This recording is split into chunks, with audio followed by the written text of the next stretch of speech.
everyone. Hey. So nice to have you guys. Do you know what? I've been reading over the comments and I can see that we've got the usual people here and we've got some new faces as well, which is wonderful. So hello everyone and welcome. I've got to say that I was supposed to put a different intro song on, not that one, but okay, made the mistake, didn't load that other one that I wanted, but doesn't matter. It's okay. It's all good. How is everyone? How is everyone feeling? What's been happening with you guys? How are you all doing? Where are you watching from, guys? It'd be really lovely to hear from you. Absolutely divine one. Hit the like button. Guys, it would really help. Hello to everyone who is not on the chat but is on the live stream. This is so wonderful. Thank you so much everyone to being here. Hello RJ LaCrue from Boston, USA. We've got the Oregon coast in. We've got Bob in Milwaukee. Hello. We've got New York in the house. Don't worry, Eric. It wasn't James Brown. Oh, you had James Brown. James Brown's wonderful anyway. That's nice. Relaxing. We've got the guy next door. We've got Ben. Hello from Melbourne. Thank you so much, Ben, for being here on the live. Goodness, it must be like really early for you in Australia. Like goodness, we've got New Zealand. We've got Walter, PPK7. New Zealand. We've got the Netherlands. Hello. Taneke Sparta, like I haven't seen you for ages. How are you? We got Patricia from Virginia. We got Florida in the house. Kevin from Florida. We got Jeffrey from Illinois, Wisconsin, Michigan, South Carolina. Hello, Daryl from South Carolina. We've got UK here. Anyone in the UK? We got the Orkney Islands in Scotland. We got Ian. Hello everybody. We got Oslo. Goodness me, we've got a real mix here today. Well, we always do, don't we, my friends? We always do. It's so nice of you guys to be here and join both me and Yang here on the live stream. Today we are talking about how trying to save someone else is going to literally ruin you, isn't it? That's what we're going to be talking about. Hello, Phil. Hello, Eric, Wyoming. And Eric McNaughton.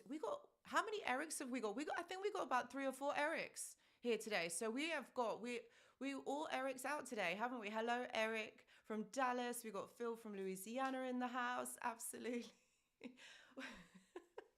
You guys, do you know what? It's so funny. Like, you know, when you read like the little things that you say and someone else says that, oh, it's so cute. Thank you so much. We got Graham from Northeastern England. So we've got a few people from the UK in the house as well. This is amazing. We have got people from all around the world. So thank you so much for your time in watching and being here on this live. How has everyone's week been? Mine has been really hectic. Mine has been really, really hectic, but it's okay. It's okay. We are here. So today we're going to be talking about, my friends, like literally how trying to help others. Oh, hello, Oxford. Hello. We've got Boston in the house. This is amazing. Thank you for all the yellow hearts. You know my yellow hearts. Yes, my yellow hearts.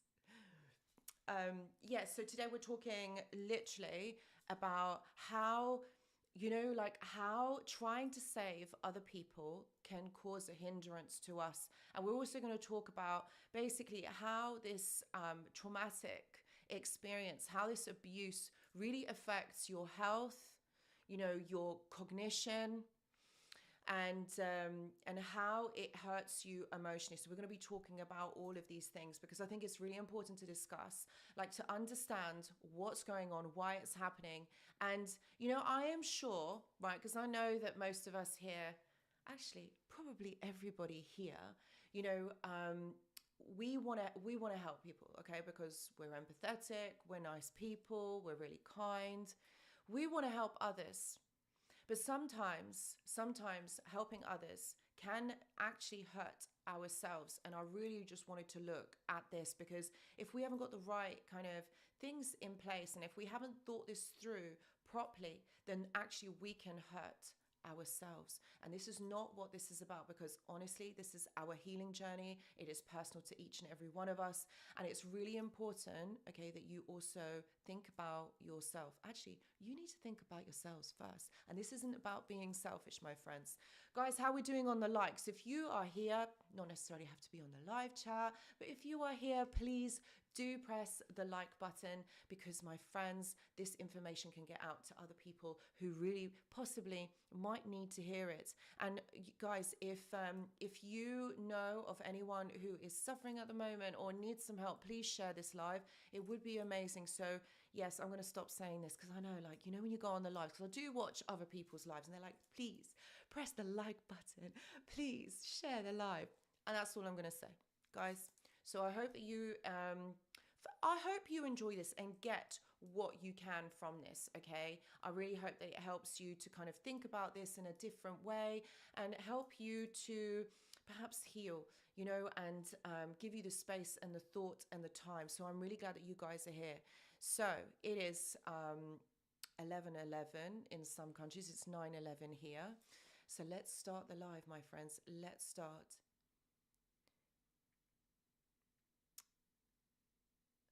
Guy next door, saving the Titanic from sinking is not a realistic expectation, sadly. The guy next door, I've got to say, do you know what? You do come out with these one-liners, and I think they are absolutely brilliant. But that is, do you know what? That sentence actually sums up the live stream, doesn't it? Is the volume down again, guys? Like, oh gosh. Can you hear me better now? Is this better? I've got it on full blast, and I hope it doesn't... like, it's not too loud. But that sums up the live, really, honestly. Saving the Titanic from sinking is not a realistic expectation, sadly. Indeed, indeed. Thank you so much, Chosen144. Really, really kind of you. 4:15 in Michigan. Yes, I know. It's like actually a lot earlier, so it's quite later, obviously, in the UK and Europe. Can't say that UK is part of Europe anymore, because it's not. Big mistake. Big mistake. Anyway, right. So my friends, today we will be talking about exactly this. Exactly this. I know that you guys are kind, and I know that you guys want to help others, but in doing that, sometimes it can hinder our own progress. And, you know, like over the last few weeks, I've got to say over the last 2 weeks, I've had quite a few new clients. And a lot of these clients, and I know that some of you are watching, so thank you very much for being here. A lot of you had said that I want to help them. Like, is there any way forward? Can I actually help these individuals? And sadly, I know that this is very sad for those of you who are going through this and who have actually thought this, that maybe if we told them that they are like this, if we told them that, hey, do you know what? I found this out about you. And, you know, like, this isn't about trying to hurt you. This isn't about trying to be nasty. This isn't about any of this. I just want to help you so that you understand this and that you can heal, because I know what can really help you.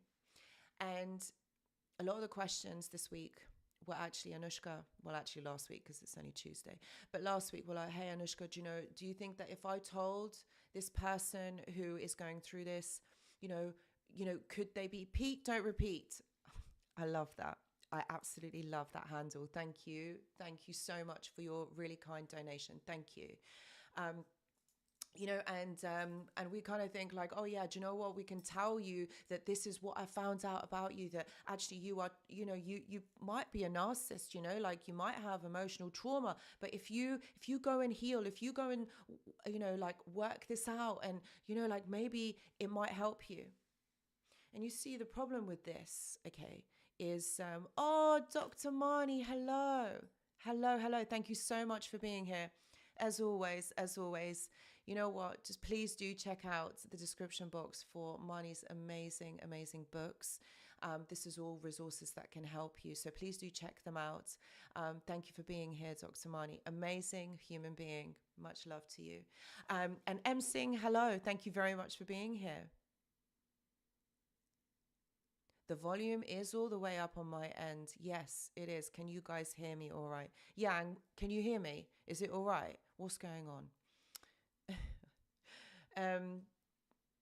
So absolutely, you trying to tell someone that, hey, I think this might be wrong with you. Can you imagine someone coming up to you and saying, I think you have a personality disorder? You'd be like, what? Really? Like, you wouldn't take that on very kindly, because saying something like that is quite embarrassing for that person that you are saying. And it's also frowned upon in society. Remember, there's a lot of judgment and there's a lot of stigma around mental health and diagnosis. And also, thank you very much, Jeffrey. And also, you've got to think about that actually, I can't bring the mic any closer. Honestly, I'm going to be eating the sponge. All right, thank you. So there's a lot of stigma about, all right, thank you, Yang. There's a lot of stigma around this, all right? When you say this, it's almost that you're making a judgment. So can you imagine saying this to the narcissist? You're actually making a judgment about this person, and they're not good. You've got to understand that when someone is not willing to hear, when someone is not willing to work with you on this, you've got to remember, like, my friends, that this relationship or this interaction, this experience that you've had with this person, this isn't about growth. This isn't about working together and building something together. This isn't about growth. This is all about them and destroying you. So can you imagine you then saying, I think I can help you, but maybe there might be something wrong, like things have not been working out, and I think it's you. So that's what they're going to hear. They're going to hear that actually you are saying something bad about them, that you are being rude to them, or you are causing or being judgmental towards the narcissist. They're not going to listen to that. Since when do they actually listen to you? And you've got to understand that part of this disorder, okay, is problems with interpersonal relationships. So like I said, then their way of connecting or their way of being with you isn't about, listening to you, working things out. It is part of the disorder. It's about them.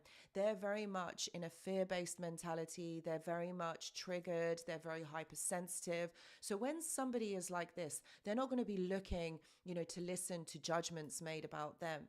And so this is where the issue is, okay? And I know that for a lot of you, this is quite a sad realization that actually, you love this person, you wanted to help them, you wanted to work through things. I mean, how many times in this relationship, or how many times in this, family setting, or maybe a work setting, you have tried to make this work with this person, or maybe you have tried to offer solutions, but it doesn't actually work, does it, my friends? Because you see, this person doesn't think the same way that you do. And I feel like on some aspect of this, there has to be a level of acceptance and understanding that this person isn't on the same page as you, isn't in the same mindset as you, because this isn't about making it work.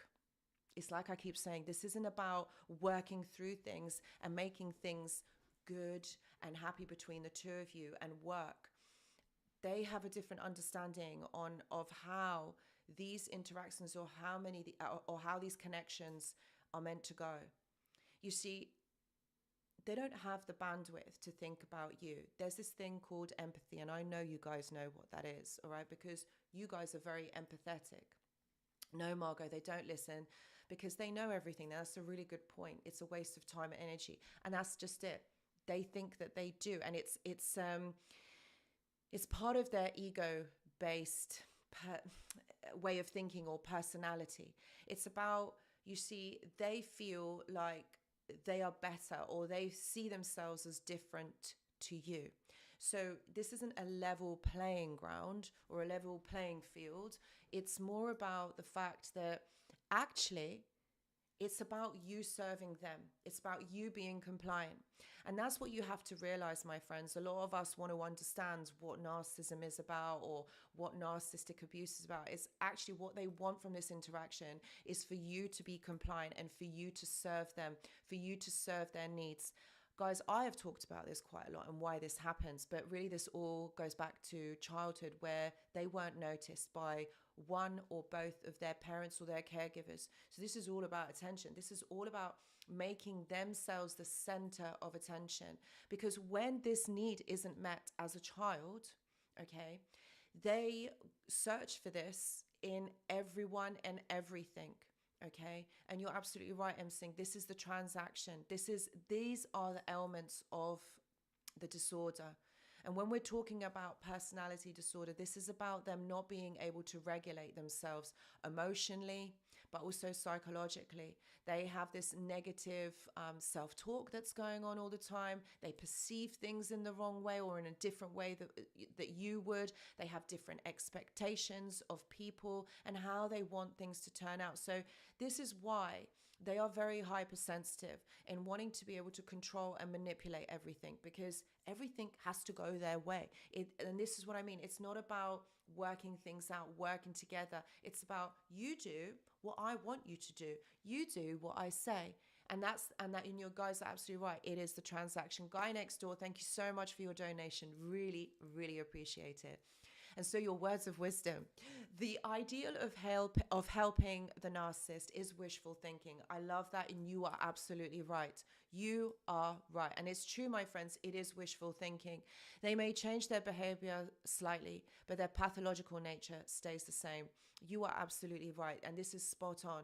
It is about wishful thinking. It is about, like you want to help them because, yeah, sure, like you love them. You care about them, you've invested time, emotion, financially, and also, you've also maybe have thought about a future with this person as well. And it's really hard, isn't it, when you see yourself as this person, but also the future that you're going to have with this person, maybe it's even in a family setting. Like you never thought that this person would ever go or would ever behave like this. And you've tried so many times to make this different. You've bent over backwards, like you were walking on eggshells, as that saying goes, but nothing seems to help. And also let's not forget the fact that you've loved them unconditionally and you've wanted to help, but nothing works. Like nothing is working. And that is the thing, my friends. Like, when is enough enough? At what point do you say stop? When you realize that this person isn't for you, isn't on the same page as you, and you're absolutely right, guy next door, their behavior might change slightly. And the reason why their behavior may change is because they feel that they might be losing you. They might be losing you, not as a person, but what you give them, okay? The transaction, okay? So they're going to tell you what you want to hear. And we have to become smart, my friends. We have to think about this in a completely different way. This isn't like any other type of relationship. I try to omit using the word normal because this isn't one of those things. And you guys know this. This is why you are here on this live. This is why you watch the videos, not just mine, but others. But to realize in what type of experience you guys have had. Because on some level, you have to realize that this isn't, okay, like this isn't healthy, not normal, but this isn't normal. This isn't healthy. All right. And so there's a level of acceptance that has to happen here. All right. Because if you're going to be thinking that actually, maybe I can help this person, maybe I can think about this in a different way, maybe if I do things different, it might be able to help them. If I explain to them what is going on, maybe I might be able to help them. But in actual fact, what you realize is this is a fruitless endeavor, my friends. This is a fruitless endeavor because actually in doing so, all right, in doing so, you hurt yourselves because there's you trying to work this out, trying to think like, why is this happening? And also for those of you that have got past, like that you have kind of come out of this relationship, or maybe the relationship has ended, you don't get any closure. Like, this isn't a normal part of a relationship or a connection with someone. Okay, you don't get any answers. But when did you get any answers? When was anything ever explained to you? When was ever anything like whether you could talk about things? You've always had to come to your own conclusions. And I always say this in the videos, my friends, like I always say, that the conclusion or the ending, the closure, in actual fact, is knowing that they are narcissistic. And I urge you not to doubt that. Because I know that a lot of us go through this, and that we think that maybe they're not narcissistic. Maybe it's just us making this up in our heads. Maybe it's us that has got this wrong. But I'm going to ask you, my friends, is why are you doubting that? Why is it that this information, that you have learned about toxic individual, about narcissistic, maybe psychopathic or sociopathic individuals, personality disorder per se, like, why is it that this information resonates with you? There's a reason for that. There is a reason for that, my friends. Okay. If you realize, that this information is making sense, then maybe you have been through something like this. You're absolutely right, RJ. It is chameleons. These people or these individuals tell you what you want to hear. And there's a lot of people out there who do things like that. Not necessarily full-blown narcissists, but they have these toxic traits. And what you have to look out for, my friends, is that the fact that these people, they want something from you. Not your best interests at heart, And again, this isn't about a healthy interaction. It's more about meeting their own needs. And so when we realize this is exactly what is going on, then we can make the right choices for ourselves. Do we stay in this interaction? What do we do? Where do we go? How do we make this? How do we protect ourselves? And this is another thing that I really wanted to talk about, is boundaries and protection, because this is really important. When you are someone that is stuck in this dynamic, stuck perhaps maybe in a trauma bond. Pete, don't repeat. Thank you so much for your donation. Thank you. They act like they don't want your help. When you help them, you are tempting them to do evil on you, in which the consequences are horrible for you. And you are absolutely right. Of course, they don't want your help. Why would they want your help when actually, they're getting their needs met? That is the one thing that they are looking for, is to get their own needs met. This is their agenda. This is their bandwidth. That's what they are looking at. That's what they're concentrating on, is how you can serve them. How do they get their needs met? How do they get you to pay them attention? How do they get you to conform and do things in a certain way? Like, that is really what they are looking for. And, even though they tell you things that you want to hear, but ultimately it's about them. It's about how it's working for them or how it's helping them. And you're absolutely right. It's a temptation. Because again, they use our kindness against us, and they feel like having emotions or being kind to others is a weakness, because they feel that it's a vulnerability. It's not something that they recognize, not something that they can do. And when they do this, when they try to manipulate you or gaslight you into conforming, doing, believing their lies, them being the center of attention, you giving all of your attention to them. Think about what this is doing. And you're absolutely right. The consequences are horrible for you. What is this doing to you, my friends? You are giving out all of your energy, all of your attention, your time. And what it's doing, it is making you forget about you. Forget about what your needs are and what it is that you need in your life. All right? That's what it's doing. It's making you forget you. And that's why a lot of us, when we come out of these relationships, that sentence, and I hear it so much, even in client work, but even on the channel, like what you guys say, I was a shell of my former self. Why do you think that is? Why do you think that happens? Why is it that it's orchestrated that you are there literally trying to meet their needs all the time. Why do you think that happens? Because you forget about yourself, and this person helps you to forget about yourself. So what it's doing is, for some of you, these are your triggers. Abandonment. You are abandoning yourself. You are not choosing you. And that is the sad thing. And actually, the narcissist is enabling that trigger. And that's why it hurts so much, because we do forget about ourselves. You're right, RJ. No matter what you do, it will never be enough. It's always, always yes. Daryl says, wedding vows state through sickness and health needs to have the exception of narcissistic abuse. Yes, that's a really good point, because actually, yeah, when you get married, when you are giving yourself to that person, you are saying, yeah, like, I give myself to you, but then that other person is also meant to say, yeah, I'll give myself to you. We grow together as a couple, like, this is about growth mindset, being together. But not for narcissistic individuals. It's about them and them. Oh, and did I forget? It's about them. And you're absolutely right.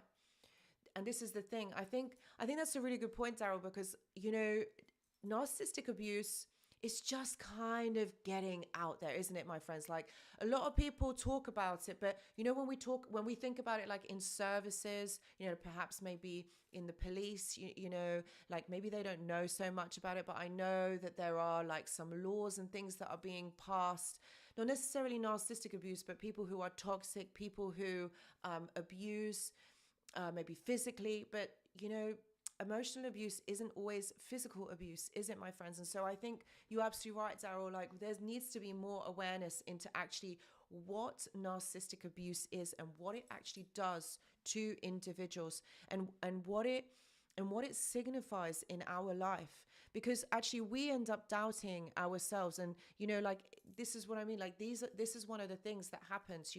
There's doubt that sets in. Not only has this person triggered us so much that we are actually like, oh my God, we don't know who we are. And it's so sad to see it, like, I've got to say, like, in my client work, it's really, really sad to see this, with people going through this, and they're just constantly in this state of trigger and this state of fear. Like, did I get it wrong? Maybe it's me. Guy next door, thank you so much. Thank you. Many narcissists will flip the script, pretend to be normal, and manipulate the therapist. This is also a really, really good point. Therapy gives them more awareness to become better abusers. Really, really good point. Thank you for raising this. And you're absolutely right. They do this. They're good. They're good at manipulating. And I'll tell you something, and I'm sure you guys know this, that certain therapists, psychologists, counselors who do not know about this, who do not know about manipulation, who don't know about gaslighting, they themselves get manipulated. And what happens is, when we are in these situations, okay, this can have dire effects on the actual victim, on the person who is experiencing narcissistic abuse. And you're right, because what the narcissist is doing in these therapeutic interventions, all right, or in these situations, is that they are learning how to read people's emotion. They are learning how that person is reacting, and what triggers them, what makes them tick. And that's ultimately what it is. They're pressing your buttons, aren't they, my friends? That's what they were doing all the time. They were pressing your buttons because they know if they're nasty to you, if they know that they are horrible to you, it's going to hurt you. And if you're hurt, you then become more malleable and more susceptible to being manipulated. And that's why they do that. This tactic is used throughout many different services, many different concepts. Okay. And I agree with you. It can deter victims from seeking therapy. And this is why I always say, you've got to find someone that understands what they are talking about. And I've had, and do you know what? I've had clients, sorry, I'm talking about my client work a bit, because I just think it helps to cement the what we're talking about here, actually, and make it a real example. Because if any of you are going through this does actually happen. This is a real thing. Bob, thank you so much. Hi, Anushka. I believe there are 5 stages of narcissistic personality disorder, not 4. Okay. Love bombing, devaluing, replacement, discard, and hoover. They can't be alone and will always have a replacement lined up before the discard. This is spot on. Bob, this is spot on. They can't be alone. And do you know why they can't be alone? They can't be alone because that means, I'm trying really hard to cross my legs, and to not knock the mic over. Okay. They can't be alone because, you see, the thing is, they have this negative self-talk that's going on around in their head all the time. You know, like sometimes when, we become irritated, annoyed, anxious, we've got this talk, we start to overthink. That is what is happening for them, right? That's what's going on in their mind. And they don't know how to soothe it. They don't know how to control it or contain it. Most of us do. And we are able to do that. So we know the process, but they can't. They don't do that. All right. And so what happens is that when they have someone, it's a distraction for them. It serves as a form of entertainment for their narcissist. And that's why they're always needing someone there. Can't be alone. There's always got to be somebody. There's always got to be someone who is fulfilling their needs, and so that they know that they are wanted. Remember, they can't do this for themselves.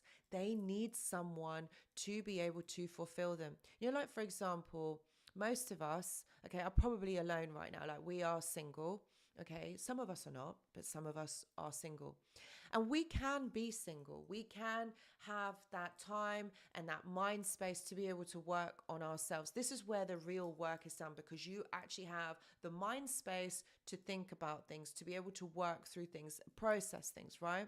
This is why I always say, like, journaling, journaling really helps. And I did actually, do you know what? Over on my Instagram, I did actually put out a little reel because I thought this was really, really relevant. Actually, so those of you that haven't joined me over on Instagram, please do go over onto my Instagram. The link is in the description box. But I put out a reel, and it's exactly that. Like, if you need to have time to process your emotions, have time to think. And a really good method for that is journaling. Journaling really helps for us to kind of work through things. And if those of us who are unable to have, like therapy or counseling, this can really help. All right. There is a lot of power in journaling. And I'm not necessarily saying that, oh yeah, you have to join my journal club, but like, even take time for you and just work through things for you. That really helps, because it's like you're having a conversation with yourself. So narcissists are unable to do this, not journaling, but able to process emotions, being able to work through things. So how do you think someone like this can introspect? How do you think someone like this, when you say to them, oh, like, I don't mean to be rude, or I don't want to be horrible, but maybe like if you did A, B, and C, then, that's going to help you. If someone can't introspect and doesn't give themselves the time to be able to work through things, then they're not aware, are they? They're not really aware, and they can't be aware. Awareness is something that we have to work on, my friends. Awareness is our superpower, actually. And this really, really helps in our lives if you are actually aware of what is going on for you. Thank you, Yang. The Instagram link is there, so come over and join me. So they can't do that. So Bob, you're absolutely right. There are 5 stages to this experience that we go through, okay? But most of us are out of it. Most of us have moved through this, all right? And a lot of us understands that in trying to help this person, in trying to make this person realize, what we are doing is we are, like I said, we are taking time, energy, emotions away from ourselves. So we're not putting ourselves first. Now, why do we do this? Why do we do this to ourselves? And I think a lot of us, maybe this hasn't been taught to us. Maybe no one has said to us that, actually, do you know what? You are important, and you need to look after you. You need to put yourself first, and you need to think about what is good for you. And always ask yourselves this question, my friends. And I wouldn't suggest anything that I didn't do myself, because I used to do this. I used to say, and I still do. I'm like, you know what, my friends? Is this good for me right now? Like, is this okay for me right now? Practice it. Put your hand on your heart, my friends, right now, right here, and just say, am I okay? What's coming up for me? What is going on for me right now? This is a really good way to connecting to your heart space and to you, and also to your inner child.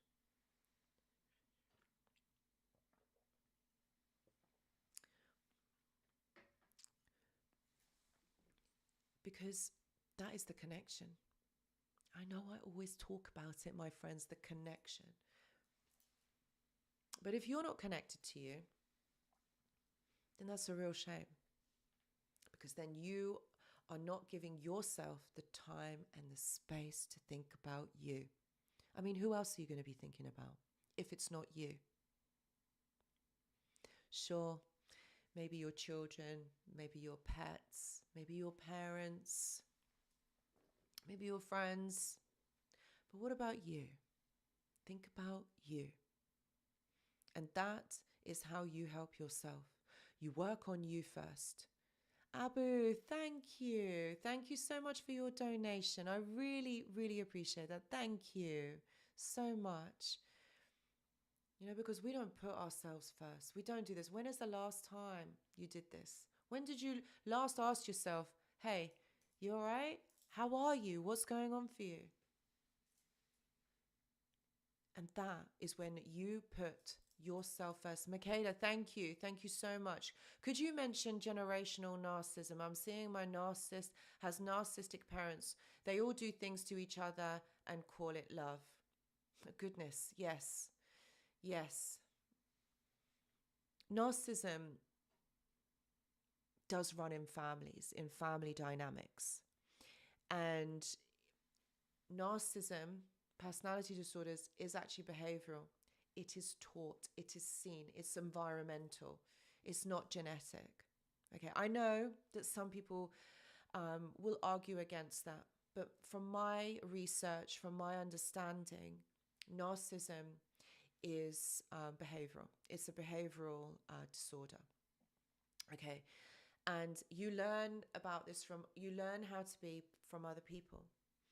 And what happens is when the same behavior is happening in a group of people, like aka a family, in close proximity, what happens is they learn these dysfunctional behaviors as they are growing up. They are treated in a dysfunctional way, but then they also learn to deal with these things in a maladaptive way. So as you can see, narcissists, what happens is they are disconnected from themselves. Okay, it is a trauma response. But the only reason why they would have to be doing this is because they have gone through some sort of trauma. And this is done in a family setting. Okay, so narcissism wouldn't present itself if there was a healthy environment, if there was a lot of love, there was a lot of acceptance, there was a lot of boundaries. Not necessarily boundaries, but people kind of knew their place. There was a lot of acceptance of love, time, compassion.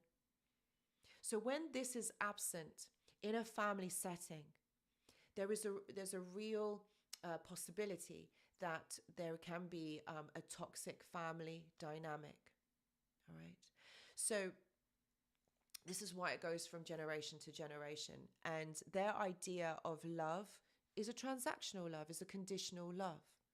You see, you have also grown up perhaps maybe in an unconditional environment, okay, or maybe a conditional one, but you realize the difference. Narcissism really is about a maladaptive love or a challenging love, okay? It's a rejection of love. A child is looking for their parents to love them, but they feel rejected. So that really is what is happening. And that's why narcissists, when they are, in a family setting, it usually does trickle down through the family line. But there always is, usually 95% of the time, that one person that is the circuit breaker in these family settings or in these family dynamics. That one person, and it's probably you guys, one of you, maybe if you have had this type of experience, then it's you probably who are watching right now is probably a circuit breaker, someone who breaks that generational trauma and understands and sees it for what it is and heals. You're the one that becomes aware and wants to kind of fix the family dynamic. And this indeed, again, is something that is a fruitless task, because getting someone who's so entrenched in their ways to be able to see things in a different way is really challenging, or probably near enough impossible. It's about you. It's about you looking after you. It's about you healing, seeing this, being aware, moving through this and adapting and putting boundaries in place so that you are not hurt to the same capacity as you have been. And for those of you who are in these family dynamics, my heart does go out to you, because it is challenging. It is really, really hard.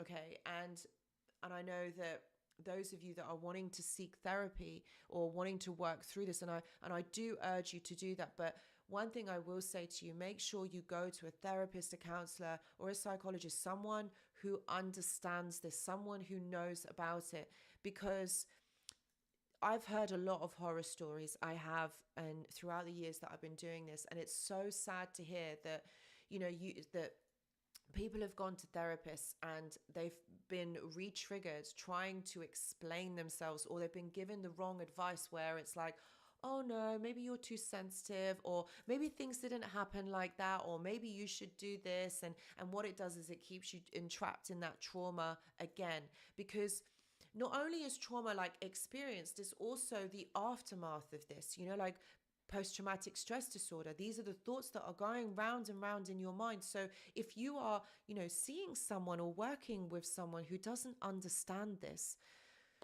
then the effects can be really damaging. So always listen to your heart.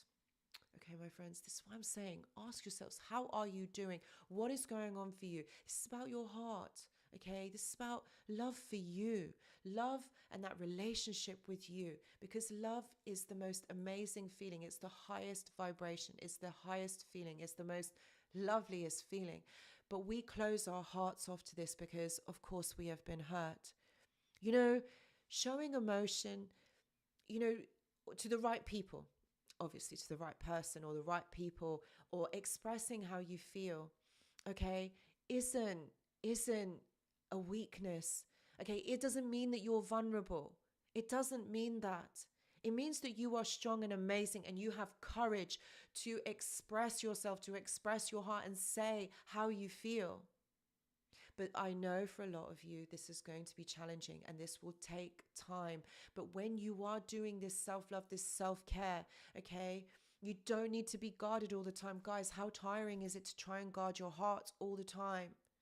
Okay, you are also a manifestation of love. Okay, this is how you were brought into this world, like with divine love. Okay, and I don't want you guys to close yourselves off to connections. Thank you so much, guy next door. Thank you.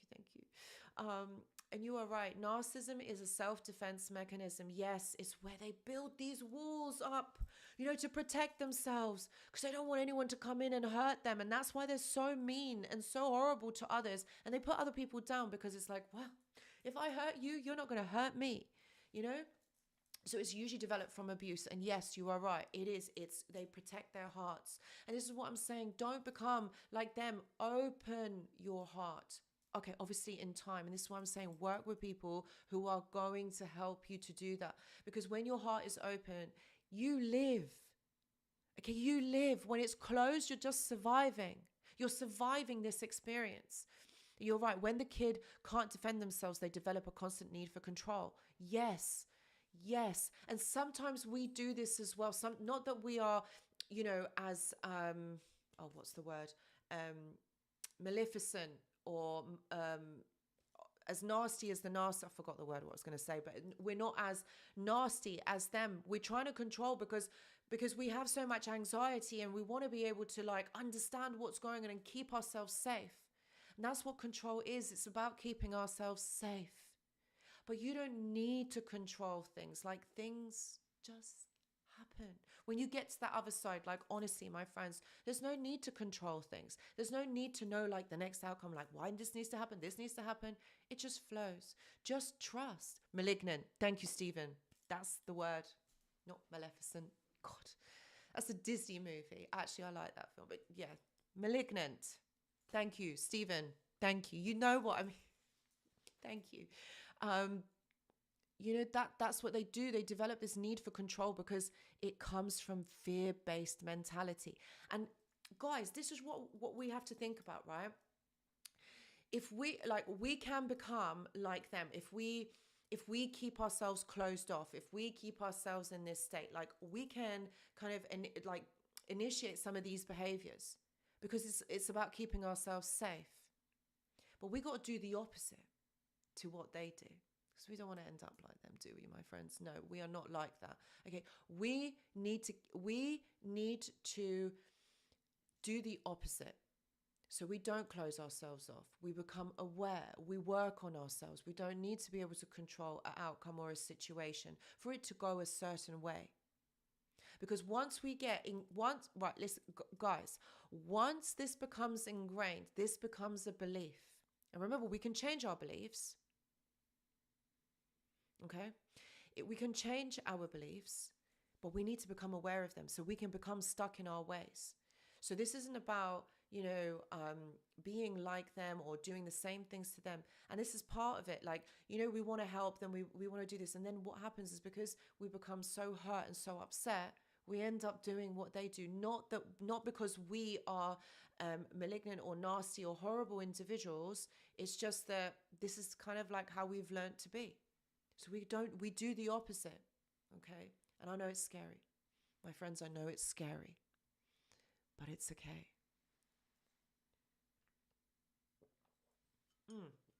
Ian, you're right. Let it go with the flow. Trust. Trust in yourself. Trust that it's going to be okay. And the reason why, okay, sometimes we feel like things are not going to be okay is because we're in a state of anxiety. Again, we are trying to... Hello, Luke. From South Africa. Goodness, it's from South Africa. Thank you for watching the live. So we then become anxious because we're trying to make this work. We're trying to control things. And then we're like, because we're scared. We're scared that actually we don't trust the process. Thank you. It was great to chat with you yesterday too. Thank you for being on the live. Thank you. I can't read the handle, but it's iTunes. Oh my gosh, I don't want to make a fool of myself. I did that like a few weeks back and I was like, oh my God. But thank you. It was nice to connect with you. So Ian says, Divine, my ex who loved so much was definitely narcissist. Her 23-year-old daughter was exactly the same. This is what I mean. It's patterns behavior. It's learned. It goes down the line. It's learned behavior. You are right. I put up with it because I loved the mum. It had definitely rubbed off on the daughter. Yeah. So it goes through generations. And that's what I'm saying. Sometimes there is the circuit breakers. But working with certain people, with certain therapists, counselors, psychologists who understand will really help you to move forward, because what's going on here, this is trauma, all right? This is emotional trauma.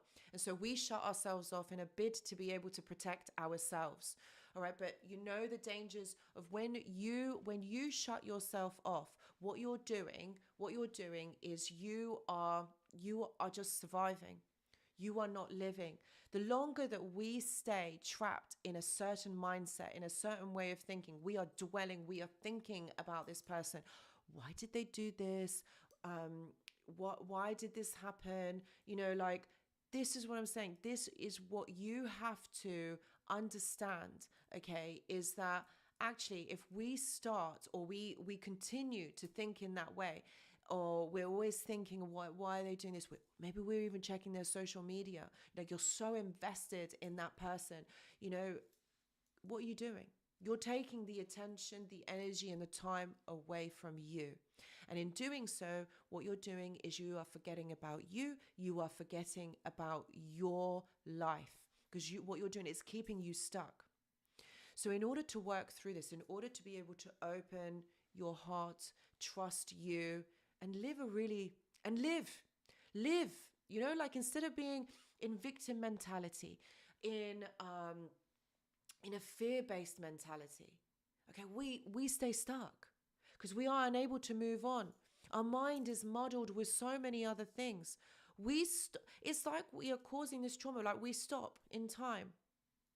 No, that's all right, Luke. I know it's you. It's all right. Thank you. Thank you for being here. Thank you. Michaela, thank you. Anushka, you are so helpful to my artistic and creative nature. Thank you. You are so welcome, my dear. So welcome. Kendi says, hi, and thank you for what you do. How do you let go when family and friends believe and support them? Okay, so first of all, okay, that's okay. Meaning that's okay if family and friends are supporting them. That's their journey. They see it as they want to see it. That's their perspective. You see it in a completely different way. So first of all, you have to make that promise, or you have to make the change to yourself that actually you are not going to be dragged down, you know, thinking the way they do, or dragged down by what they are saying. This is about you going forward, and this is about you moving through this.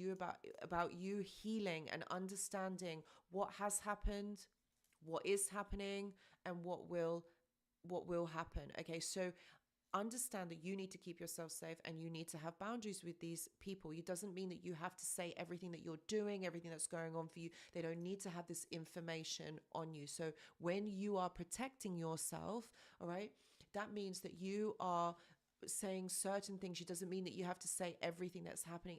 And also think about how much time you spend with those people as well. Like, this is about your boundaries, and this is about your healing. This is about your journey going forward. Daily Observer says, how can we let go of the jealousy we feel after seeing the narcissist with a new supply? Really good question. Really, really good question. And I know that a lot of us have probably felt this. Okay, a lot of us had said or have felt that this person, okay, is now moved on, as in with another person. I'm just looking, sweepstakes, at your comment. Let's do this, guy. Yes, smash the like button. Thank you.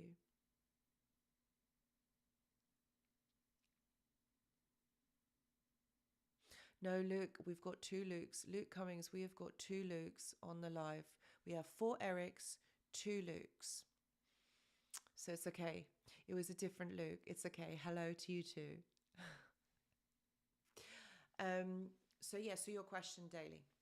What do we do? Okay. What are you jealous about? What are you actually losing? What has that other new supply gained from you?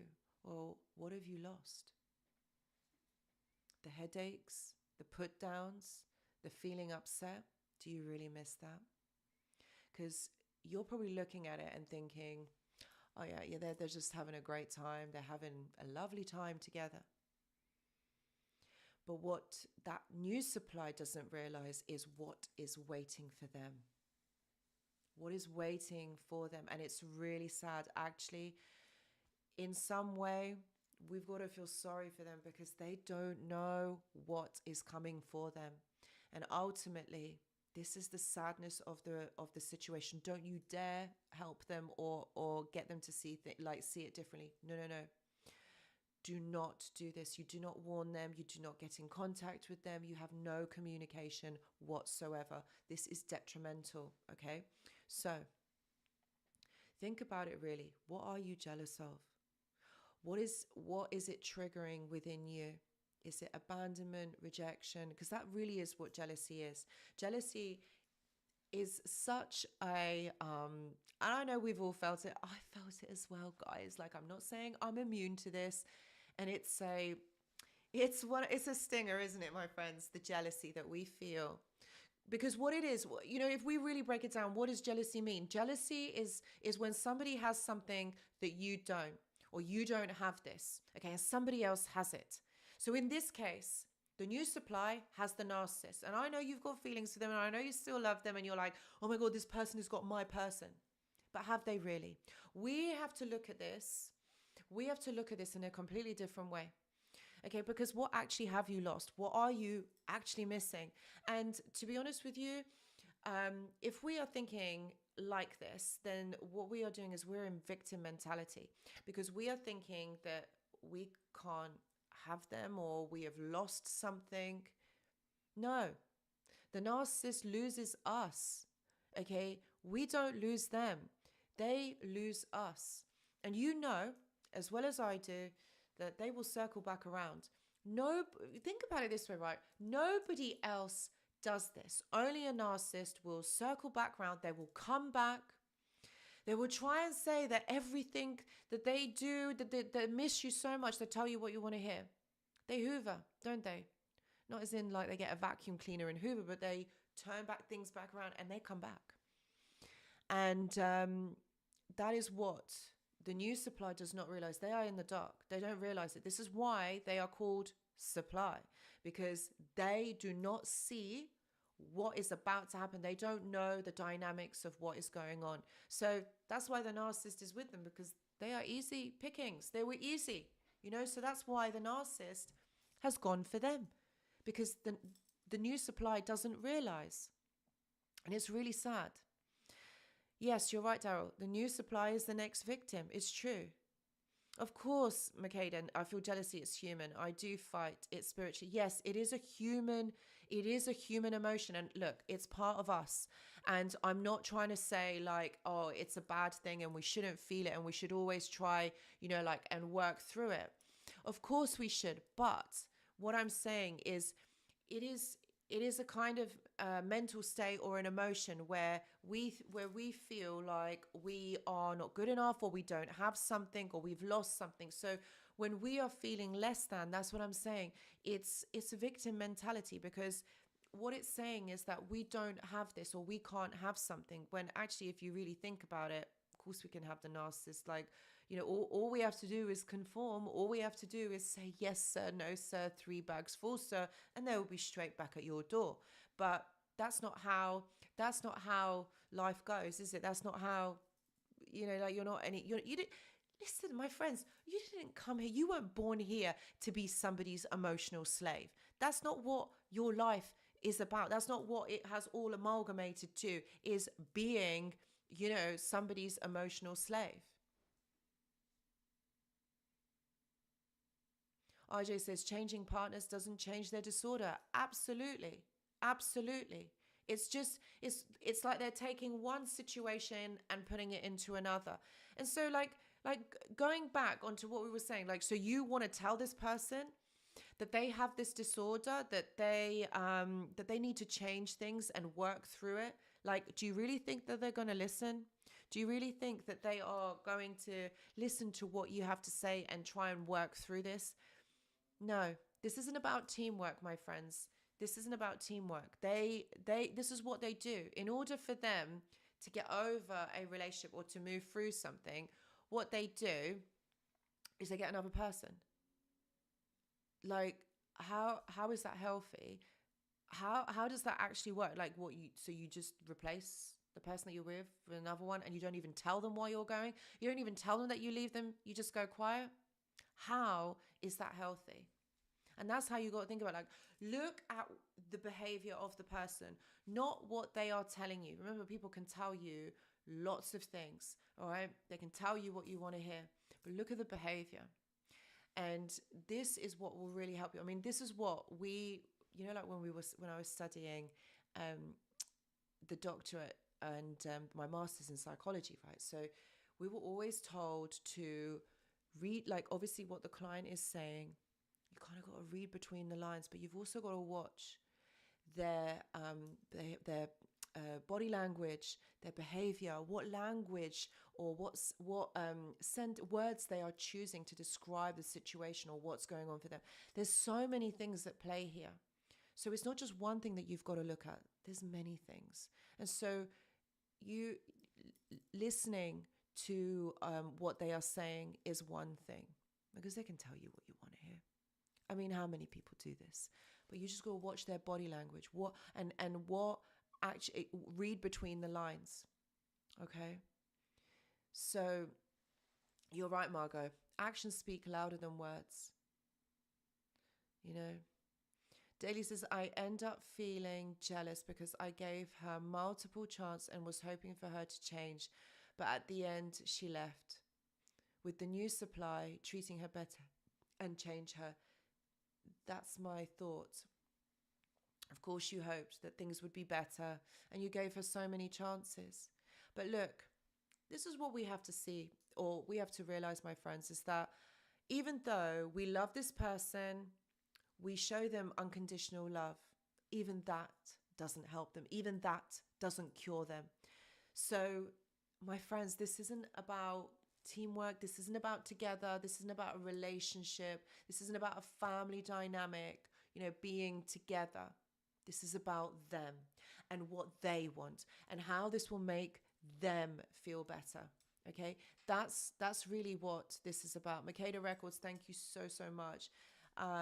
The title of the live show is How It Costs You Your Life to Help. Their promiscuity can cost you your health, STD, sometimes incurable illnesses. Yeah, there's also this aspect as well. How it costs you your life, how it impairs you in so many different ways. Of course it does.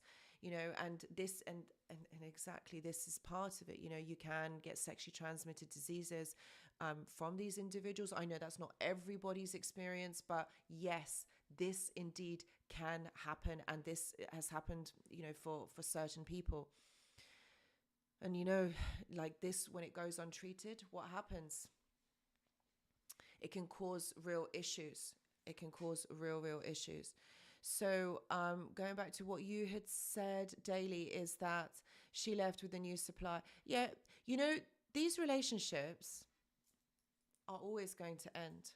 They're never going to stay forever. They come into your life to teach you something about you, okay? But yeah, they're not going to stay. They're not going to last. They never do. They're karmic in nature. They come into your life out of nowhere, turn your whole world upside down. You're with them for a specific amount of time, and then they leave like a whirlwind and turn your life upside down. And then the aftermath is that we have to try and understand it. We have to try and understand what has happened. And in which case, some of us do suffer greatly. It really do. Narcissism, Hivermind, thank you, cost me a lot of cash and damaged my reputation. Yes, and this is a real possibility as well, because they have to destroy you before they leave. They really do. They have to destroy you before they leave you, indeed. And why is it that they have to do that? Why is it that they would want you to feel destroyed and broken and on the floor and on the ground? And yet, they're still trying to do this, still trying to get some sort of reaction, some sort of reaction from you. Why do they do that? Because you see, the thing is, this is all about a dysfunctional bond, a trauma bond that you have with this person that can be cured, but they have an attachment disorder. And so what happens, the reason why you then have the trauma bond is because it's kind of like you learn about their life, you see a window into their world. And the trauma that is caused is because of this intermittent reinforcement that you have. One time they're there, then they're not. Then they are there, then they are not. So you have to learn to decipher that actually they are not for you. They're not here to help you. They're not here to be on your side. And in that causes a lot of heartache. Your heart is broken. I know for a lot of you, your heart is broken. Because how is it that this person can be like this and do all of these things to you when you gave your heart to this person, you loved them unconditionally, whether that's a relationship, a family member, friends even, and you did this for them. And you never knew that this kind of existed. You never knew that this was a thing. And then you realize, and that is the most painful thing. That's your heart breaking. When you realize that actually this person isn't for you, isn't there for you to make this grow. There is no future in this connection. And that is the hardest thing for, I think, for us to really fathom, to really understand. And I feel like when our heart breaks, this is where all the ailments happen. For example, we feel so anxious. We have maybe even depression, trying to work this all out because it does affect us mentally, cognitively, trying to work this out, trying to understand why this person has done this, and it can bring on bouts of depression, PTSD. And sometimes these things go unnoticed. Sometimes when you go to professionals, they don't actually realize or understand that this is happening. And so for most of us, they try to kind of stick us on medication and keep us there and don't actually offer any kind of therapeutic intervention. And it's only when things get really, really bad for us that we then try to seek it. We then try to help ourselves. We become almost stuck in this moment, trying to work it out, trying to piece everything together. And then that causes us more anxiety, more overthinking. And what happens when we are in these mental states, or when we are in these cognitive states, trying to work things out, overthinking, we're depressed, we can't sleep, we can't eat. So our appetite is affected. Maybe we can't eat because the anxiety is so bad that it stops us from eating. Or maybe what happens is when we are depressed, we overeat. This is called emotional eating. So what happens is that the narcissistic abuse, what it does is it dysregulates our system. It dysregulates our emotional being, our emotional health, because our heart is broken. And we are trying to mend it. We are also trying to suppress the pain because it's too much. It is really, really hard.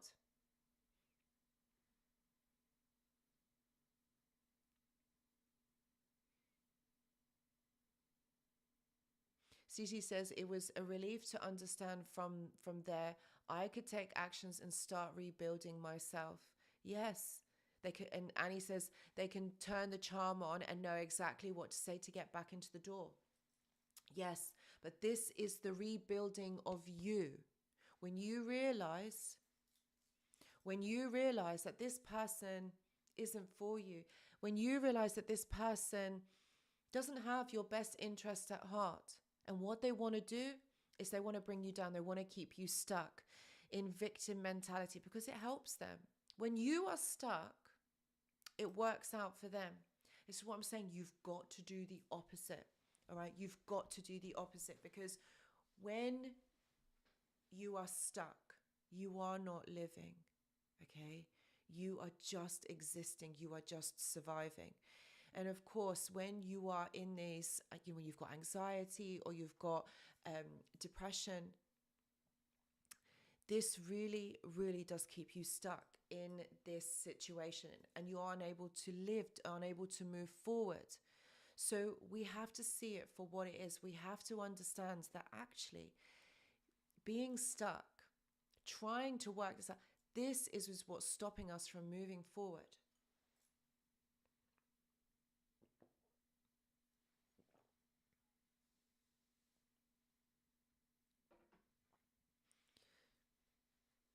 That's a really interesting comment, Flying Cosmo.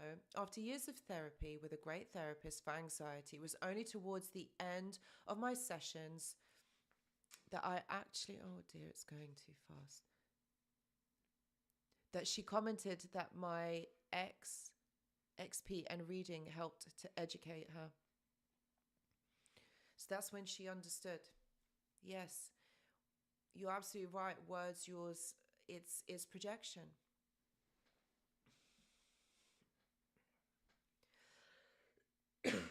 Sorry. And Patricia says, I left broke. He totally destroyed me. This is what they do.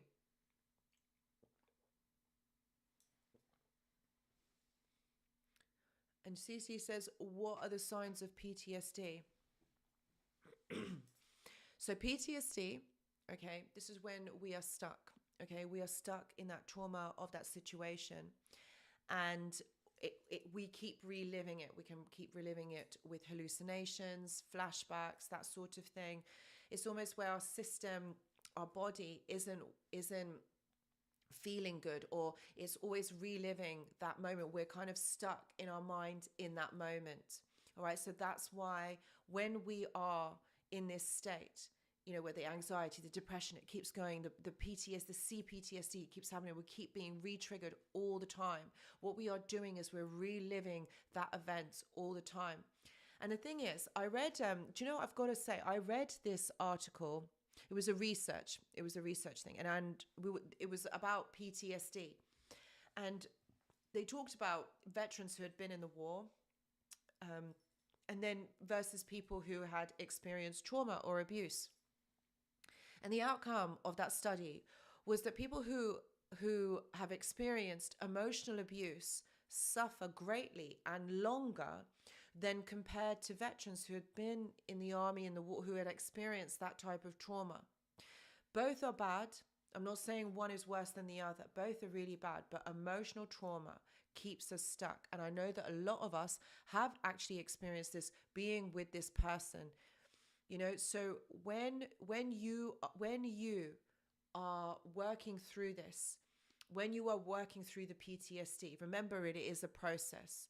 Remember, it's going to have these effects on our body. It's going to stop us from sleeping because we're going to be overthinking, trying to process, trying to work things out. And this is why I said right at the beginning, give yourself time. Give yourself time to work through things in your mind, to understand them, to make the links. Okay? Give yourself time to write, to talk, have a conversation, connect to yourself. Okay, because otherwise we are constantly going to be stuck in this mind state, because that's what it is. It's a mind state. You please know that you can get through all of these things. Doesn't mean that this is your reality and you're going to stay stuck like this and it's always going to be like this. It's not. But you need to give yourself time. And someone once said to me, patience. Okay, you've got to be patient. It's one of the hardest things in the world because I'm not a patient person. I'm learning. I am learning. But patience is one of those, we've got to work through it. We've just got to give ourselves the time to be able to work through it. And it's what someone else also said to me, is sometimes you can't also predict what's going to happen in the future. You can't do anything about it right now. It's something that's going to happen later. So work through things as time goes on, you know? It's uncomfortable. I know it's uncomfortable, but aren't you worth fighting for? Aren't you worth the effort? Yang says it takes time to get to a new relationship or start seeing other people. That's why it seems hard and we keep seeing the red flags. Yeah. Yes. We keep seeing those red flags. And it's hard because we all want to be loved. Of course we want to be loved. And we all want a companion. That's what we are. We're human beings. We're not meant to be on our own. We're meant to have that one special person, that one, that one person that is going to be there for you, that is going to love you no matter what and accept you no matter what. It's not going to judge you. It's not going to make you feel like you are nothing, like the attention is all on them. They're not going to put you down. They're not going to cheat on you. Are they? And that's what you've got to remember, because there is that one person for all of us, okay? It is happening, all right? But we think we're stuck in this headspace. And I know, because a lot of my clients have said this as well. It's like, Anushka, am I ever going to find anyone? Am I going to feel like this all the time? And my answer is yes, you are going to find somebody, and no, you are not going to stay like this all the time, because we are not programmed to be alone. We need certain pockets of time to be able to work through this. Yes. And that is the gift. Okay, when they leave, it's a gift. My friends, it's a gift. Let them be with their new people. Let them do that. Okay, it's almost that we got to detach. And you got to see it as like, they're not doing this to hurt you. Oh, don't shoot me for saying this, but they're not. What they are doing is they're showing you, giving you your time. And this is where you've got to work on detachment. And when you work on detachment, you think about you. And remember, we've got to work at our hearts, my friends. Our hearts, we've got to be able to open them to receive. Because if we're completely guarding them all the time,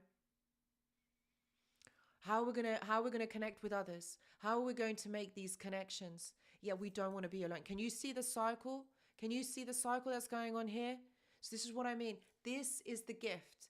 This is the process. This is you coming home to yourself. When you trust yourself, you love yourself. Doesn't matter about anybody else. How can anyone hurt you? When you believe in yourself, how can anyone hurt you? You will repel narcissistic, toxic individuals when you start to love you. This is the medicine. Okay, my friends, this is the medicine. When you start to love you and think about you, okay, you're going to repel these types of people. Okay? And that's the process. Because what you're doing is you're inviting into your life kindness, love. You have a relationship with yourself. You're teaching others how you want to be treated because you're treating yourself first the way that you want. It's that relationship with you. It's the trust. It's the connection. Think about it also, your intuition, your gut feeling. You'll start to believe it because you believe in yourself. Okay? And it is. You're right, Yang. It's all about energy. It is all about energy. You're going to start thinking differently as well. When you connect to you, you're going to start thinking differently. Your perspective on life is really going to change. And I always say this, I think in every single live or maybe every other live, that actually this is about your life. Okay, you're staying stuck. Daryl, bless you. Oh, wow. Daryl, thank you. Thank you for your amazingly, really kind donation. Thank you. You're really, really generous and really kind. Thank you. Great live. Thank you and Yang for the knowledge. This is from all of the wonderful community. Thank you to all of you, honestly. And Yang, if he was here, meaning if he could speak, he would say the same thing. I know he's like typing, but honestly, we are so grateful to every single one of you. You know, sometimes when we chat, we do have these catch-ups. And we know we're always saying like how amazing, you know, we get this opportunity, both of us, to speak with all of you and to connect with all of you. Honestly, you guys are amazing. And Daryl, thank you so much. And thank you to all the rest of you for your donations as well. Like, honestly, they are so appreciated. And I do, and Yang does, we do invest them back into the channel. So it's not like, you know, I'm going shopping, you know, and spending the money on like outfits. I got told off today, so I didn't go shopping. But anyway, it's all invested into the channel. So it's for you guys, because honestly, this is a platform for all of you. All right. And ultimately, both me and Yang, we want you to heal. We want you to not end up staying here and watching us. We want you to move on and live your lives and be happy. And that's ultimately the goal here. Okay, this is about you guys. So thank you to every single one of you for being here. For those of you that are watching that are not on the chat, that's all. I also want to say thank you. Yes, you guys are awesome. You guys are amazing. Really generous, really kind people. So yeah, you start seeing, and this is what I mean, there are good people in the world. Not everyone is toxic. Not everybody is toxic. And when your mind changes, your heart opens, you're going to attract these people. You're going to attract different types of people into your life, because that's what it is. As Yang says, it's about energy. It is about energy. When you change this, change it up. Oh, I love that, Makeda Records. I consider the donation as paying it forward to others. Yes. Yes. Luke, no. It's not a real tree. No, my friend. It's supposed to be a fig tree. But one day, when I move, I will have my own real fig tree. I love figs. I love the smell of them. When I was in Greece, they're everywhere. I literally rub the leaves and I smell them. especially like August, September. Smell is amazing. Anyway, we are digressing. We are digressing. But yeah, it is. It's paying it forward, so it's reinvested. Okay, so this is what I mean. Think about how you, King Ming, thank you very much. Thank you for being here. Think about where your mind state is now. Are you in victim mentality? Are you thinking, oh, why did this happen to me? What is it? What is happening? Why is this happening to me? Why did they go and meet someone else? Why is this happening? Thank you, Makeda. I really appreciate it. Thank you. Yeah, why is this happening? But what you have to remember is it's happening for your greater good. If this person didn't come into your life, would you just be like kind of, you know, like moving along in your life, being comfortable, not growing, not becoming aware, moving just forward, just, yeah. This person came into your life for a reason. And yeah, it has disrupted your life. And I understand, you know, I understand that it's really challenging and it's really difficult. You know, there's many of you that are experiencing sleep disturbances, food, you're not eating properly. I get it. I get it. There's a lot of cortisol within your body. Your adrenal systems are fatigued. Your nervous system is overstimulated. But you know what? You have control over every single one of those things. Okay? You have control over every single one of those things. Are you guys talking about food again? Please, you need to stop. Pizzas, gyros, that's all I'm seeing. And I'm actually really hungry. Can we stop talking about food? This is not fair. Because I'd love to be eating a pizza right now. Or a gyros. No, a gyros, for sure. Anyway. Oh, thank you, King Ming. I really, really appreciate that. Thank you. That's so kind what you're saying. Livon, you're right. Ignore a powerful tool. Yeah, you do this.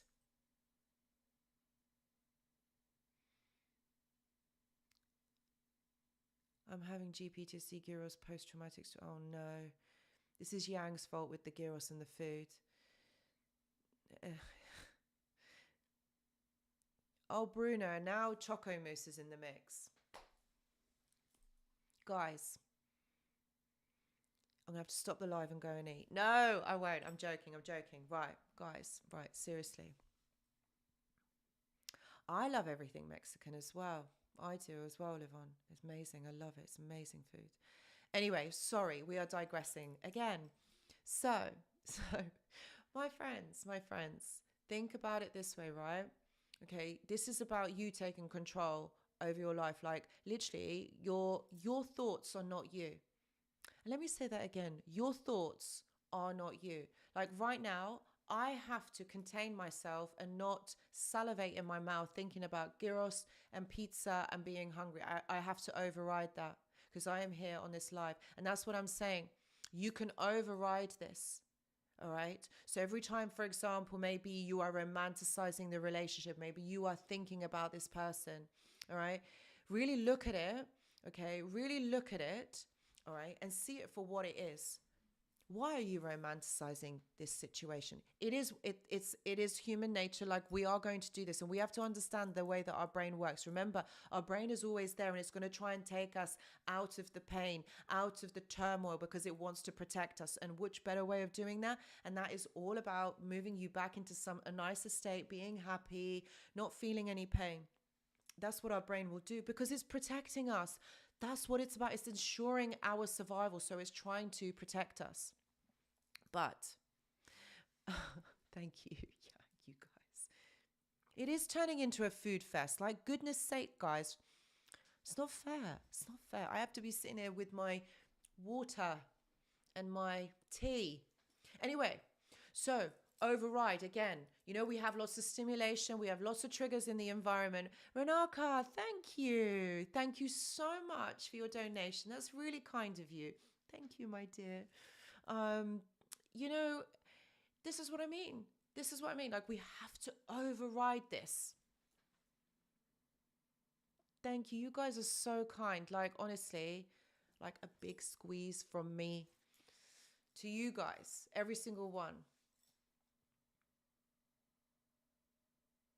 Live on, I'm coming. Yeah, food fest hosted in one day. There'll be I will host a food fest. Yang will be on the grill and the barbecue. He'll be doing that, but we will be hosting one of these, and we'll all meet up. I know I always say this is like wishful thinking. I really hope that one day it does happen. But yes. Anyway, digressing again. So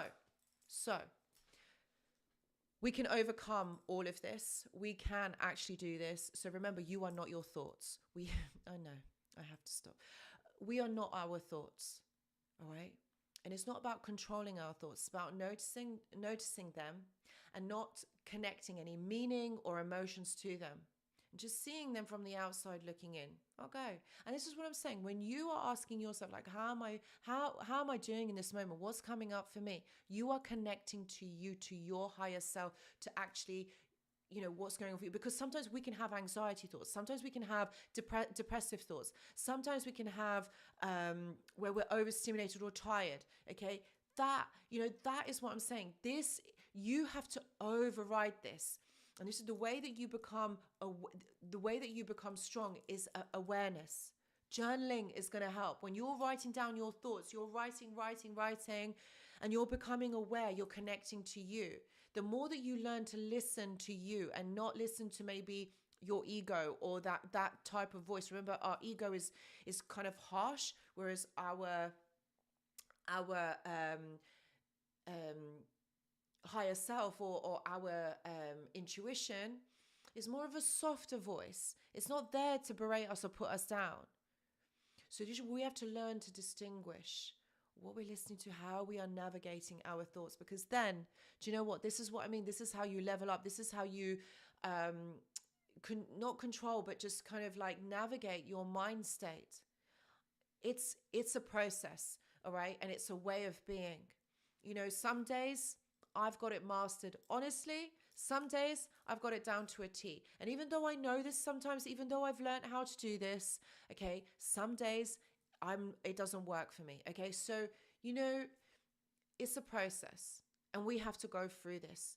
I mean, what's the alternative? We stay there and we dwell on the past. We think about like, oh my God, why did this happen to me? Like, why did this person leave me? Why is this happening to me? Why are they with someone else? Who cares?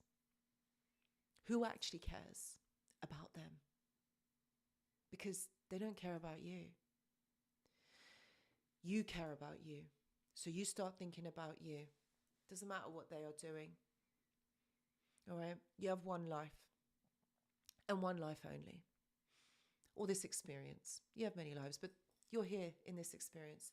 And it's not that time is ticking away, but what is the point of wasting energy, thoughts, emotions on someone else that does not think about you the same way that you deserve? There's no point.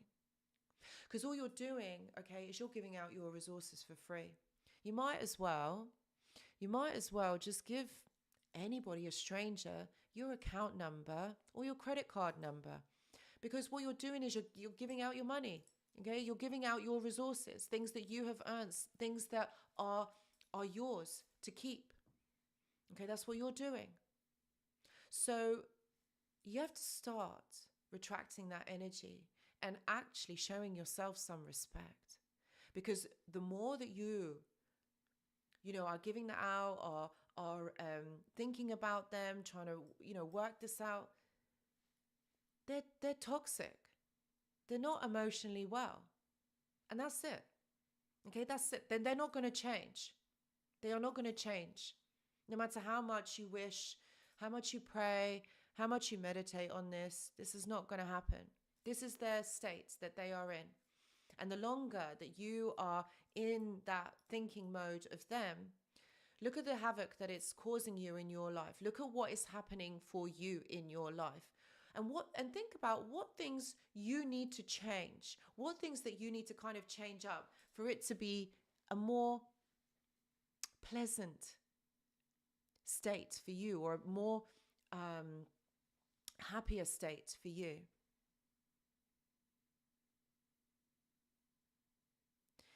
Daryl says, my dogs help me with my recovery. They show me unconditional love.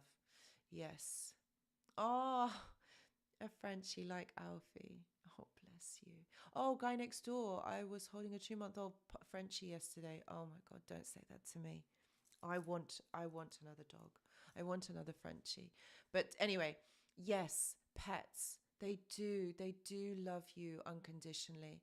And for those of us who do have pets, particularly dogs, I have a Frenchie called Alfie. He's amazing. I absolutely adore him. I love him so much, and this is what I mean. We can learn from our pets. That is what unconditional love is. Then, and they're not going to say, this or that. They just accept the way things are, and they're very present, aren't they? Let's learn from them. They are very present and in the moment of what's going on. They trust that you are going to feed them. They trust that you are going to be kind to them. They trust that all their needs are going to be taken care of. They don't sit there on their bed worrying that, are you going to feed them? Are you going to give them what they need? Are you going to give them treats? Are you going to take them for a walk? They just accept things as they are. And that is what I'm saying. This is how we kind of have to adopt that mindset. Just trust things are going to be okay. Because when you trust in yourself, this is you connecting back to you. And actually you are holding all the power then. It's almost as though, have you ever heard likes attract likes? So if that's the way that you're thinking, you're going to attract more of that into your life. This is all about energetic exchange. And for those of you that don't believe in it, honestly, I have not only have I read about it and studied, I've also done research into this. And it's a thing. It is a thing. And I know that there is so much out there written about this that actually it is a thing. Energy exchange is real. And so if you are in that mindset, okay, I'm going to let it be. I'm going to let it happen how it needs to happen. And it's like our pets. They know they're going to get fed. They know they're going to be all right. They don't sit there worrying, being upset, overthinking. And even if you're late feeding them, or maybe you're late coming home, they know that you're going to come home to them. And so, my friends, that is the kind of state that we need to find ourselves in, just letting it go. Because when things are fluid, things just flow, don't they? When we try to control, what we're doing is we're worrying.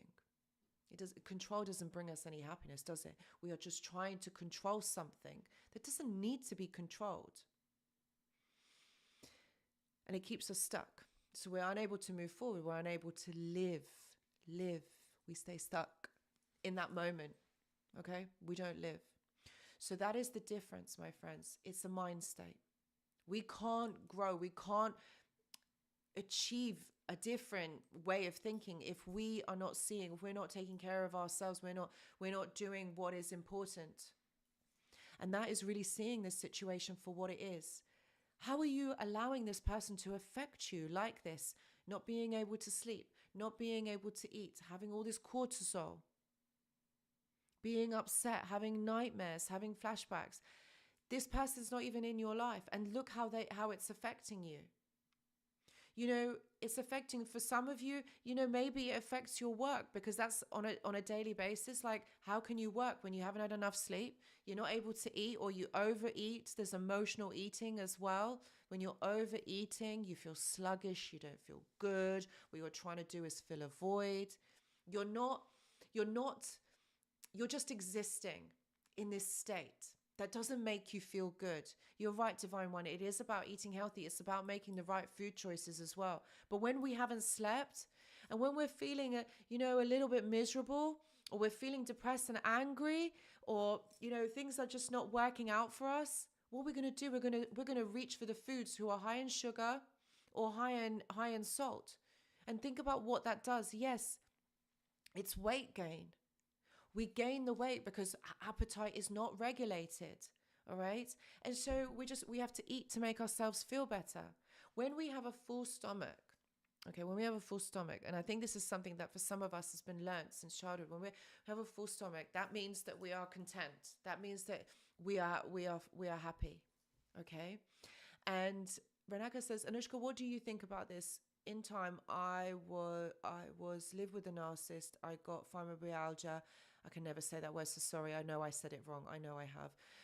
Can this be a form of stress I have every day? 100%, Renaka. Yes, it is. It has been known, and I have read quite a few research on the fibromyalgia that it can be linked to narcissistic abuse, emotional abuse as well. It's caused by high states of stress over a long period of time. And this is another thing, like I know that a few of you have actually said that you have kind of experienced this, and I'm so sorry, Renaka, that you have to go through this. I feel that it's all about an overstimulated nervous system. So this is about really calming that nervous system down and trying to eliminate stress or stressful situations in this period, whilst you are healing out of your life, because actually what happens is it can bring it on. And I find that stress can bring on a lot of things. Stress can bring on headaches, a dysregulated heartbeat, other ailments as well, like cardiovascular issues, stomach issues like IBS, irritable bowel syndrome. This is all linked. This is where your body is overstressed for a long period of time. And for those of you who have been in these toxic situations, these emotionally abusive situations, this is what it's going to cause you. You're not going to be able to regulate your system. You're not going to be able to allow that to happen when you're in that state, because you're just literally in survival mode. That's fight or flight. That's that constant cortisol that's in your body. It's flooded. And what happens is the cortisol is like it's a hormone, but it's like a glue, because it goes through your bloodstream, and your bloodstreams are delivered all throughout your body and all different organs, including your brain. So this is like a poison, because it's mixed with adrenaline. So it's that constant, that constant rushy feeling, And so we have to try and get rid of that. You're drinking water because you're flushing your system. And remember, it's really important to have some sort of exercise. You need to be able to raise your heart rate, okay, so that your body can kind of process the cortisol and get it out of your body. I'm not saying that you need to do a full-on gym session, although that would really help. But, even running on the spot, even like jogging on the spot, or even going for a walk. The other thing, okay, this is the medicine, my friends. This isn't about actually taking medication, but this is the medicine that can really help you move through this, because what you're doing is you're having to move this kind of chemical thing, hormone thing through your body. Okay, and the way that you do that is because you've got to create, first of all, a sense of safety, your environment. You have to have safety in your environment. Otherwise, none of this is going to work. You're constantly going to be overstimulated. Remember, especially like when you are going to sleep, those of you that don't feel safe in your surroundings, okay, it's going to be harder for you to fall asleep, and you're probably going to wake up a lot more earlier. You're not going to get a full sleep. Sometimes listening to music can really help, or maybe like a bedtime story. Certain music will help, certain frequency of music. Going out for a walk into nature, something that is not an overstimulating environment, somewhere where you can just, like allow, your body to relax. This is really important. Meditation. And I know not everybody is able to do that, because your mind is so filled like with all these thoughts, everything going on. But try, just even if it's 3 minutes, you can do it for 3 minutes. I know 3 minutes sounds like a long time, but it's okay. Like, even if you put your music on, just sit. Yes, Stephen, ASMR helps. Yes, this really helps. Just be, okay? So this can really, really help. This can really help, like dissolve the cortisol and let it go. Because remember, if it stays in your body, your immune system is going to be impaired. And this is an issue. If your immune system is impaired, there's also other autoimmune diseases that happen. Okay? It's going to cause so much havoc, all from the narcissist. Yes, my friends, all from the narcissist. So remember, you got to choose you. Because if you're choosing them, they are literally killing you. And I know that sounds like a really strong statement to make, but my friends, it's the truth. They are literally killing you. Heart palpitation, cardio issues can kill you. Not being able to eat properly can kill you. Not sleeping long enough can kill you. And I'm sorry if this is triggering to some of you, and I know this is hard to hear. Thank you, Sweepstakes. Yes, it's 432 and 528 megahertz music. Yeah, if you are not choosing yourself, that means you are abandoning yourself. Think about your inner child, how your inner child is feeling. It's like, oh my God, I'm being abandoned. You are being triggered over again. So you are just going to hurt yourself. And that's what this is about. If you are not choosing you, and you're not choosing your healing and your way to move forward and heal from this, then you are abandoning yourself, and you're going to stay in this state. And being in this state is literally going to kill you. And it does, because it causes so many other ailments. Heart attacks, you can die from a heart attack. When you have lots of headaches and you're hurting, you can have a stroke. You can die from strokes. When you're eating unhealthy foods, you can die from that. So can you see how important it is for you to choose yourself? It really is. Your life is for you. It's about living. And you're right, Yang, we can develop so many health problems from anxiety. Anxiety, stress is a killer. If you're experiencing that on a daily basis, how is it interrupting you, your life, your day?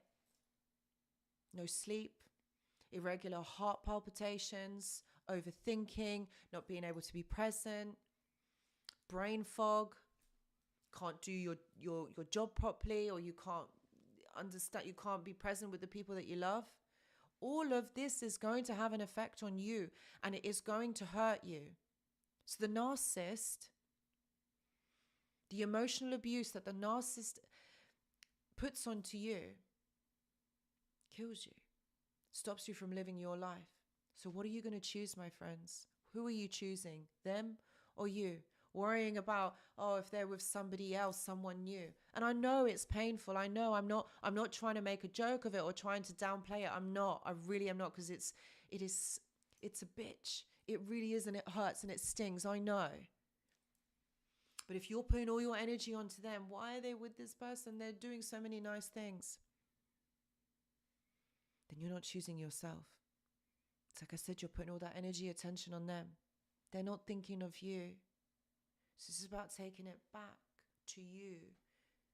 Okay, and thinking about you, what is good for you, connecting back to you. Remember, we've got to work with your heart. You've got to open your heart to receive.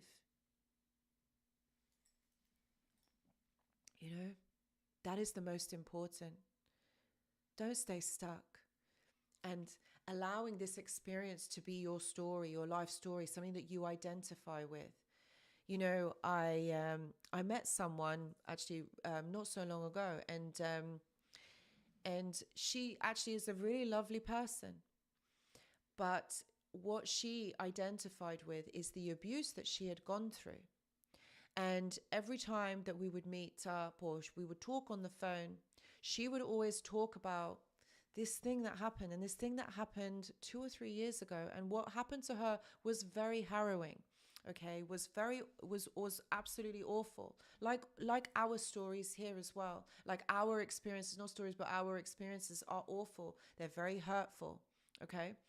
But what's happened to her is she has actually got stuck in the identity that she is a victim, that she has been abused, and all of this has happened to her.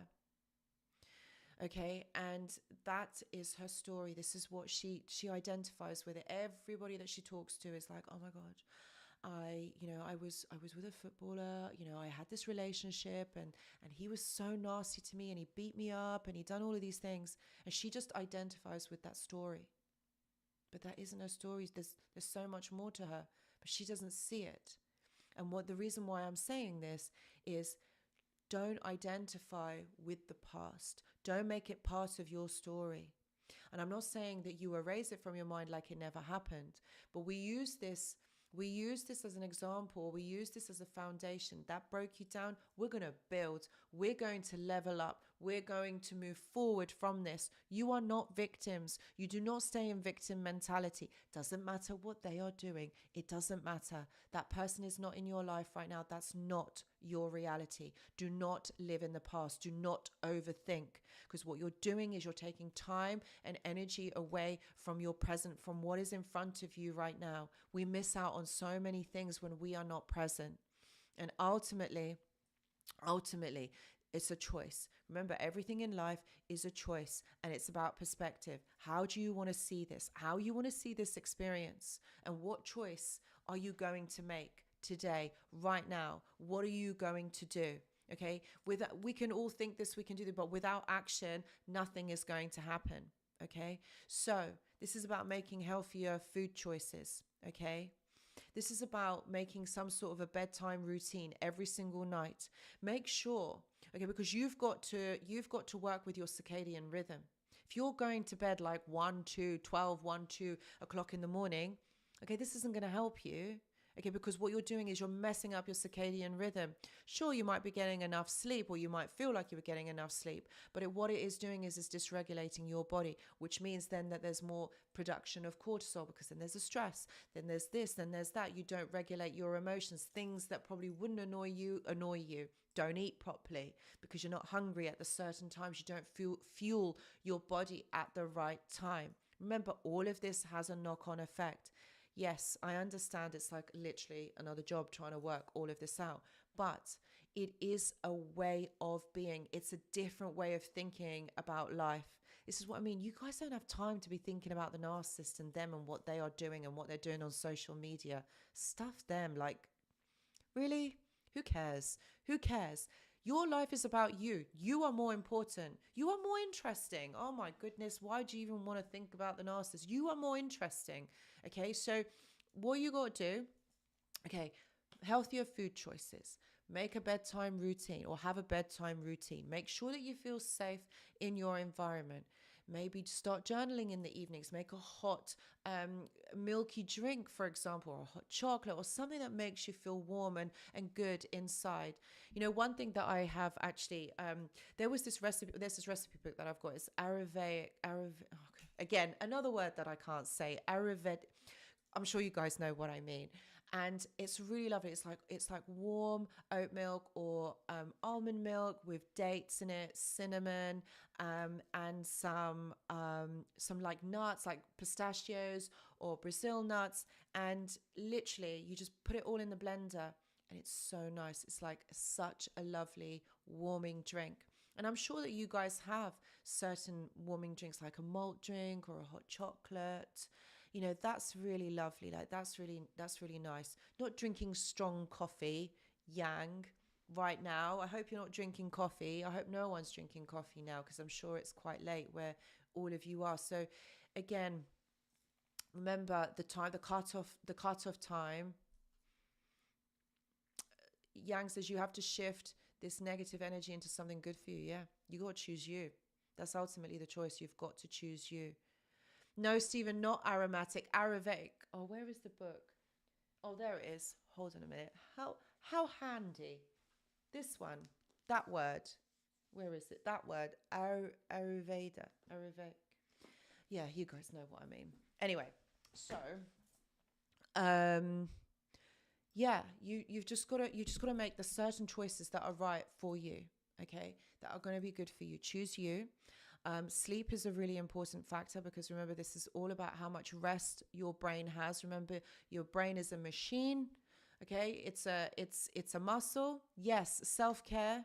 Luke, you're drinking coffee at 12. All right, yes, we let you off. We let Luke off. Luke, you're let off. That's fine. Oh, okay. Yes, Unterfelting Schmick. Yes, Ayurvedic. That's it. Yes, guys. See, I know you know what I mean. That's what I mean. Like it was in that. It was actually in that book. It was such a lovely recipe. What I'll do if I remember, I'll put the recipe in the description. No, in the comments, not in the description, but in the comments, so you guys can try it if you want to. Yes, I love that, Arthur. Use your alchemy. Yes, choose you all the time. Every single time. You are the most important. If you are not choosing you, then no one's going to be choosing you. You've got to choose yourself. You are the most important. If you don't put yourself first, how is anyone else going to be able to do that? Oh, Daryl, you're so lovely, so sweet. Doing good for others always gives back to me. Yeah, it does. Energy exchange all the time. Energy exchange. And this really it's a real thing. It does. And think about it. Remember your mind state, all right? You're not a victim. Do not stay in victim mentality, because all this is producing is more stress, more anxiety. And it's like what Yang was saying, anxiety can really cause so many health problems, so many issues. You've got to keep working through it.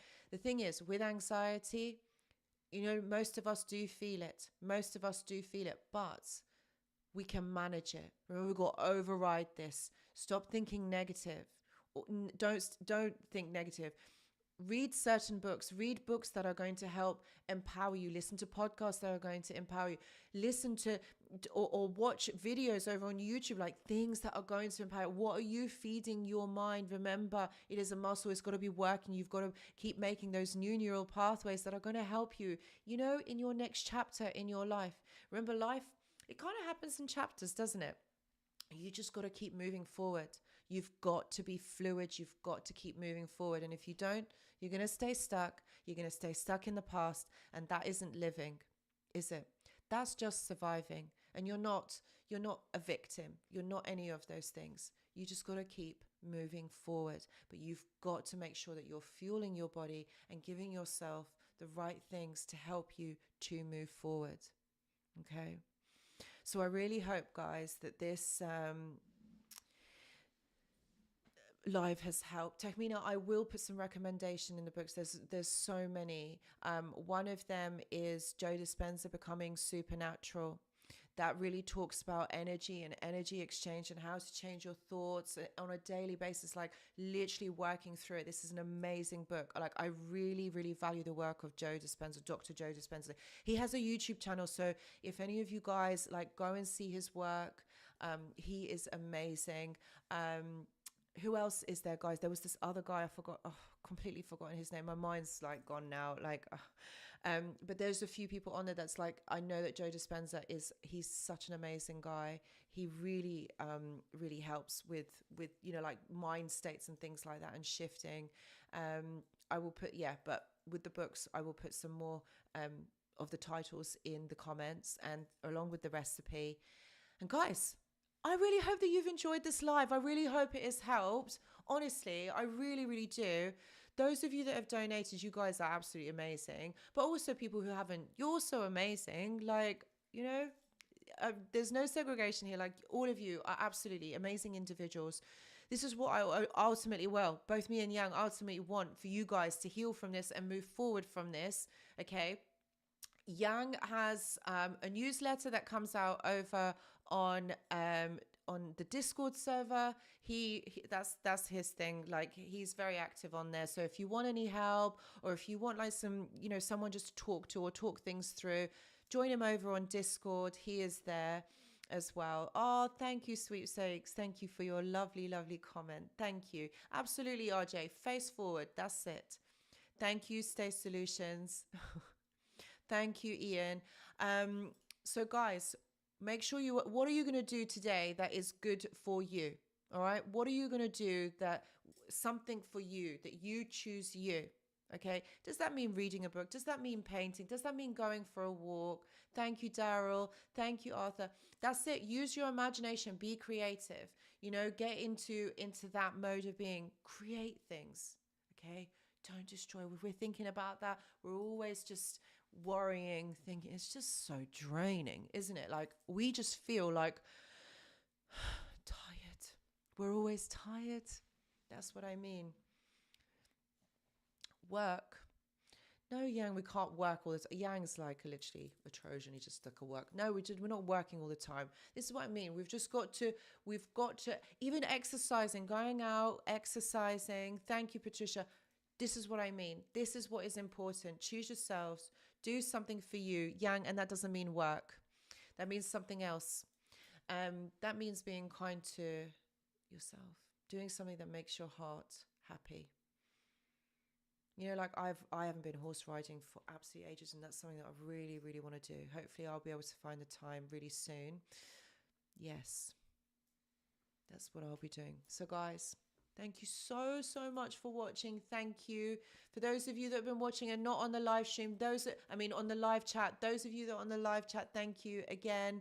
Thank you so much for watching. And me and Yang will be back next Tuesday. Actually, talking about next Tuesday, I might not be able to put up, the live stream thing.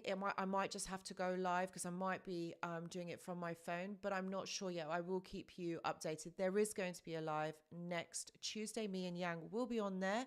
I will be back tomorrow with another video tomorrow. Completely, again, have forgotten the title, but it is uploaded. But I've forgotten the title. Out at 8 p.m. tomorrow. Those of you that want to have some support, please join Yang over on Discord. The link is in the chat right now. And guys, have an amazing week. And me and Yang will see you next Tuesday. Goodbye. Bye.